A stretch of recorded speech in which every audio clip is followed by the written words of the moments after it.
Listen, my friend, if you're someone who struggles to quit weed and as a result of that you just keep on relapsing, then this video might actually save you. See, when it comes down to relapse, or rather you not relapsing anymore, there is one very important thing we have to note, and that is that relapse is not something that happens randomly.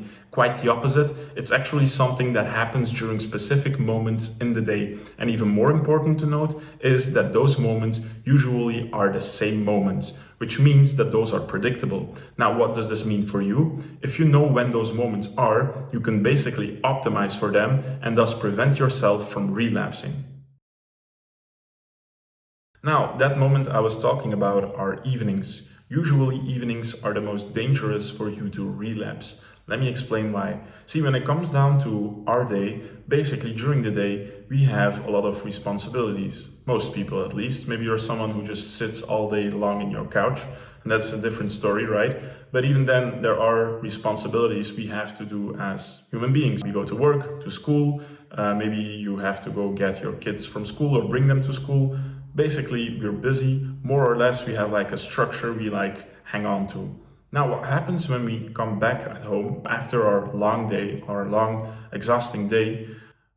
You're relaxing, right? You're chilling, you're like, maybe I'll make food, and then what's next? And that's why evenings are so dangerous, because the moment you're home, you don't usually have structure anymore to hang on to. And so your body maybe feel like restless, like a bit tired, maybe bored. And so the probabilities of you having urges, cravings becomes way bigger because suddenly you don't have anything to do anymore. And so what happens is you'll crave weed and maybe you'll relapse. And so evenings, for that reason, are very dangerous.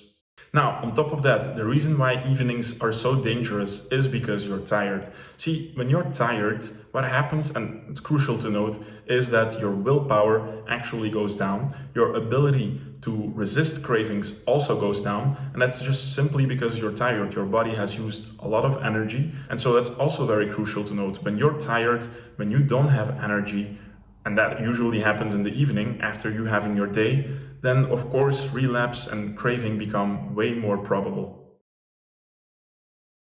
And this is where the pattern starts to kick in. See, I'm not an expert of like human science and how actually we work, but if there is one thing I actually know with full confidence is that we human beings, we are beings of habit. We love to have habit, like again, going back to our brain loves sufficiency, because if you have a habit, it's sufficient. If something is sufficient, then survival becomes way more probable. And why am I noting this? Reason why I'm noting this is because we have habits. We have habits for sleep, habits for eating, regardless if they're good or bad, we just have habits.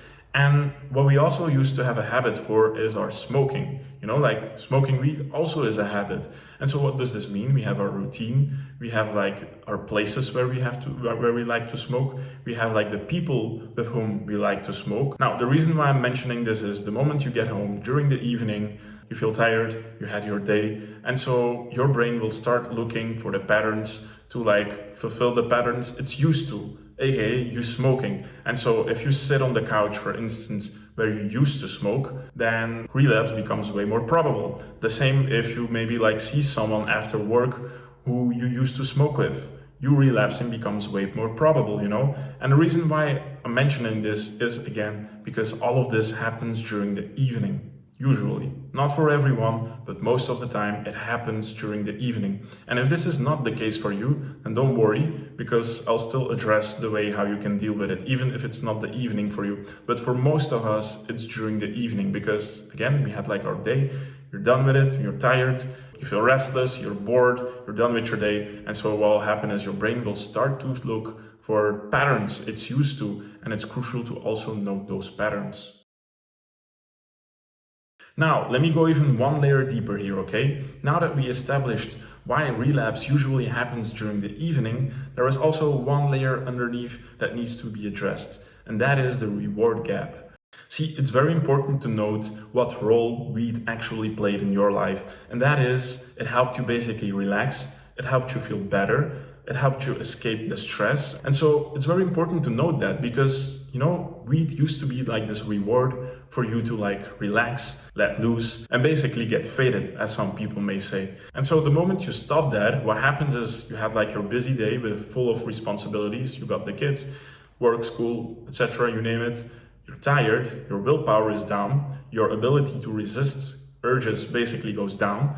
And so now there is also like a gap where, like the habit of you like rewarding yourself, basically like your way of like dealing with stress also disappeared now. And so what happens is like, it's as if like everything is like against you. And so it becomes very hard to resist urges. This is usually the point where everyone relapses. It is the combination of those things that make it so hard to resist urges and not relapse. So if this is the moment where most people relapse, then the question becomes, okay, what do I do about this? How can I like make sure to not relapse? I don't have willpower, I'm tired, I don't have a reward to reward myself with, like my main coping mechanism, my main way of like dealing with stress got taken away. What am I supposed to do? Well, basically the answer is very simple. Have a plan.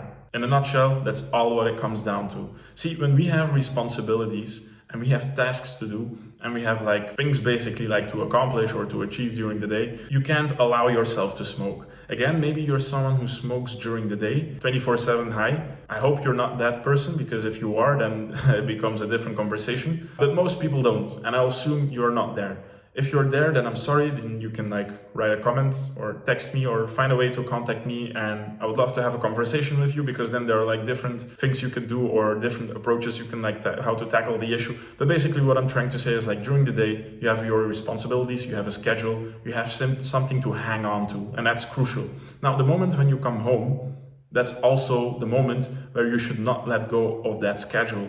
Even if you don't have anything to do, just stick to something, like give yourself home tasks, to not give yourself time and space to like give yourself the opportunity to even think about weed. Like basically what it comes down to is burn all bridges that could lead you to you potentially even just thinking of smoking weed, like prevent yourself to even get to the point where you have to think about maybe smoking or not. And how do you do that? By having a plan and giving yourself things to do. Give yourself tasks, do things, just find a way to not end up in your fat couch where you're like wondering about, should I smoke or not? Because if you end up in that position, then the chances are very probable that you will smoke. Because again, you're tired, you don't have willpower, you had like your whole day. And so now like your body has like way more or less capacity like to say no to a joint. And so what happens is like, of course you'll smoke. So the solution is have a plan, do something, like don't just sit, don't give yourself the opportunity to like stay and wonder whether you should smoke or not. Because if you come to that point, it's too late, you'll relapse and the whole thing will repeat itself. And now you maybe ask yourself, okay, but what are you telling me here? That for the rest of my life, I'll have to keep myself busy and just like do things and not think about it? And honestly, no, that's not what I'm saying. But temporarily, this is the way to go, I would argue. The reason why is because like, the moment like you do it for X amount of time, maybe like 1, 2, 3, optimally like maybe like a month. If you do this for a long amount of time, then you will build up this like resistance where you have like more willpower over time, very simply and stupidly said. It's not forever, but temporarily, especially in the beginning, when you're like the most vulnerable to say no to weed, this is the way to go in my opinion. And now again, if you're someone like, for instance, who just sits all day at home, then the same thing applies here, okay? Because maybe you'll tell yourself, okay, but I don't have responsibilities during the day. I don't have things to do. I can just like sit at home. I don't know. Maybe you're just like living in your mom's basement, and I know still then the same applies. Make a schedule, find something to do, to keep yourself busy, to not give yourself the opportunity to even think about weed. Because if you do that, then you're screwed and you probably relapse and you'll wonder why you were smoking again and how it all became. And so that's basically it. If you don't have something going for your life, then of course you will relapse, because then your brain will wonder, on top of the things I mentioned. You get tired, you had already your day, like you're done with everything, you want to release. Your brain wants to release at a certain point, ideally not with weed. But there you have it. have a plan, find something to do, have a life going for yourself. And I know this sounds way more easier said than done, but that's the whole thing about the journey, right? Finding a way of living life without having like the need to always escape yourself through smoking weed.